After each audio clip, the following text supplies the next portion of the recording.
Hello again, and welcome back to my series on my journey or my discovery as a dyslexic and trying to learn French. My name is Alden Albino, and my whole series is on a Canadian here trying to learn to speak French as a dyslexic.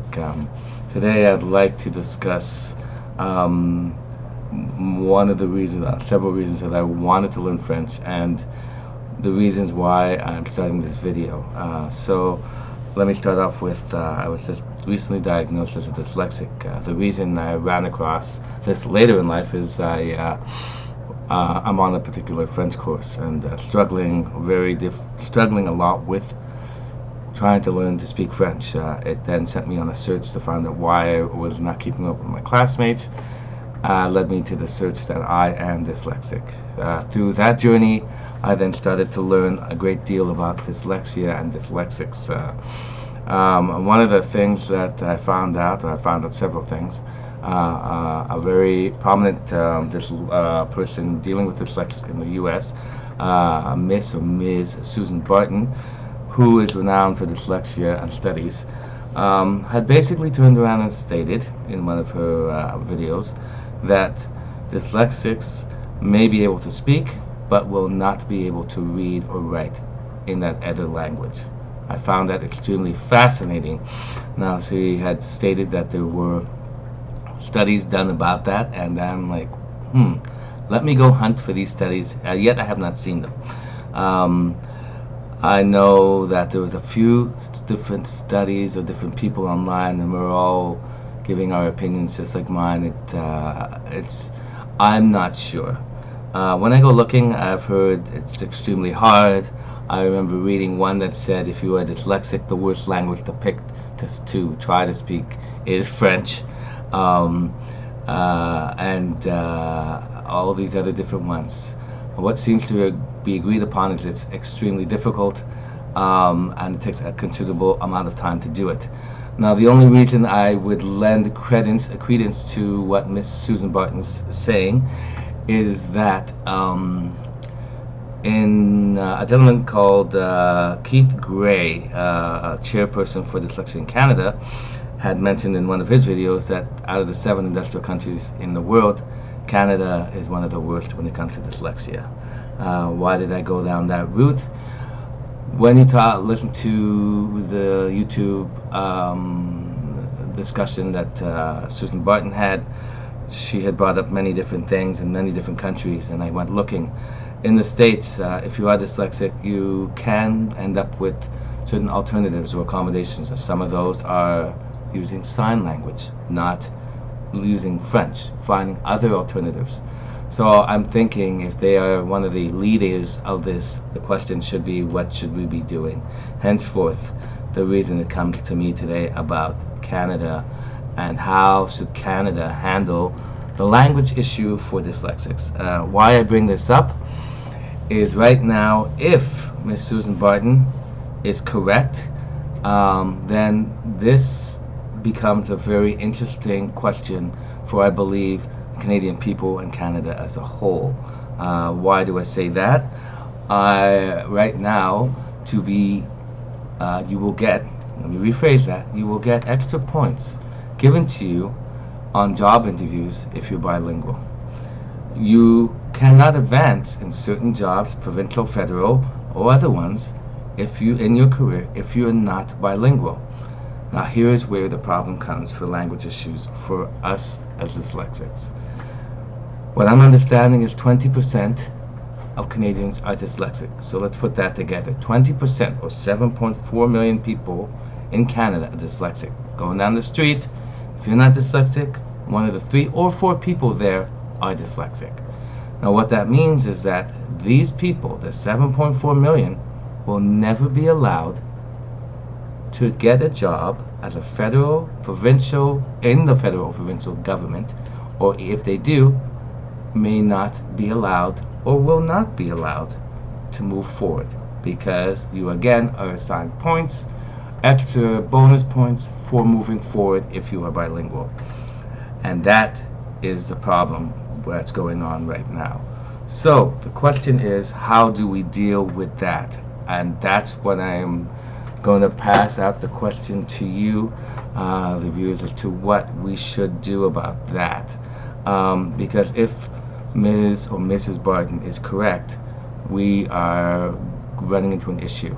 For me, this is very important to look for this because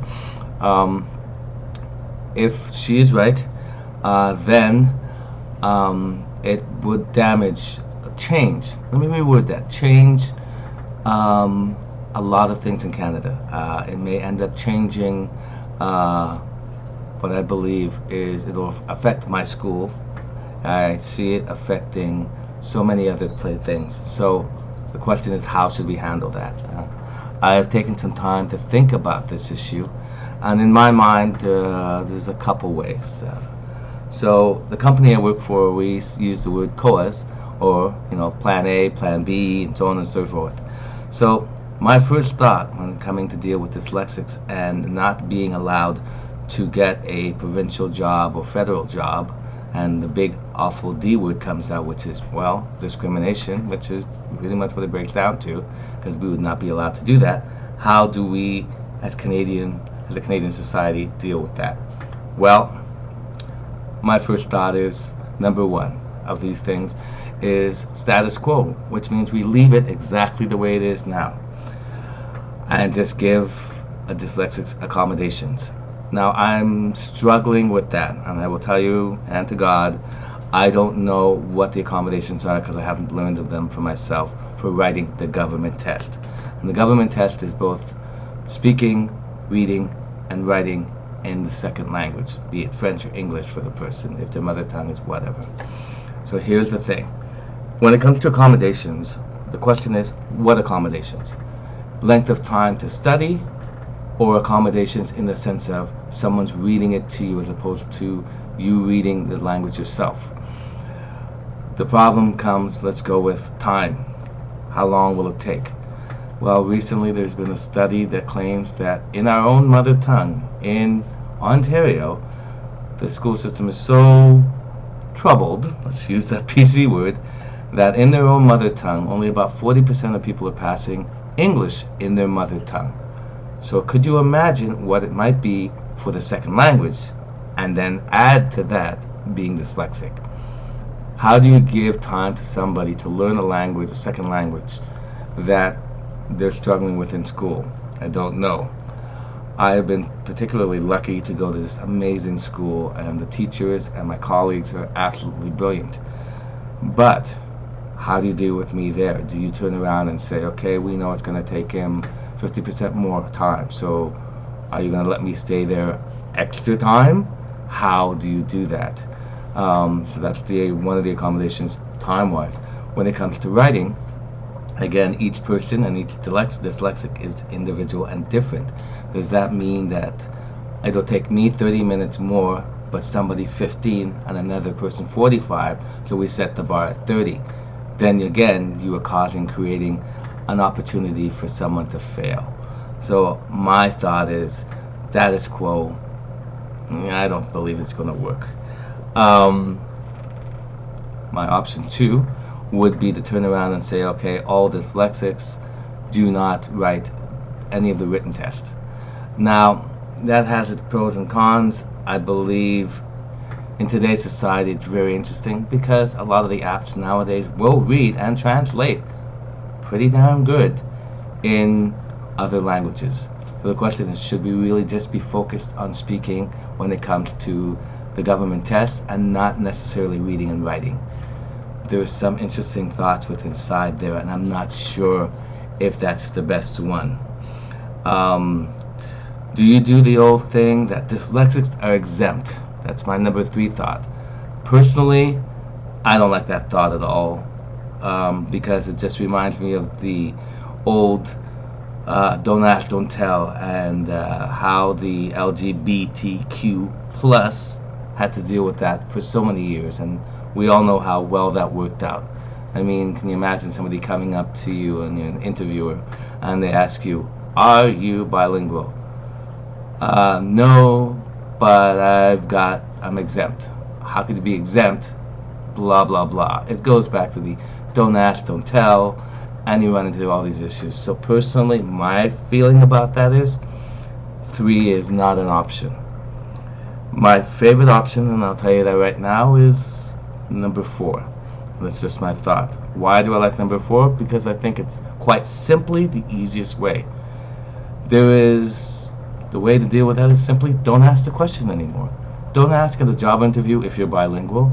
Don't use it as a tool to move somebody forward or hold somebody back from advancements in their career, jobs, because there's no need for it.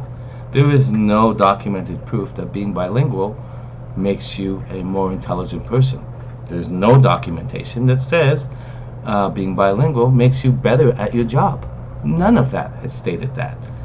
So the question is, what should we do about that?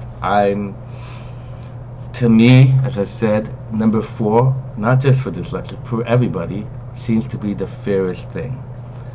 That would be my thought, the one I would go with. However, of course, if that were to happen, you know, the old saying, for every action there is an equal and opposite reaction, and of course there would be.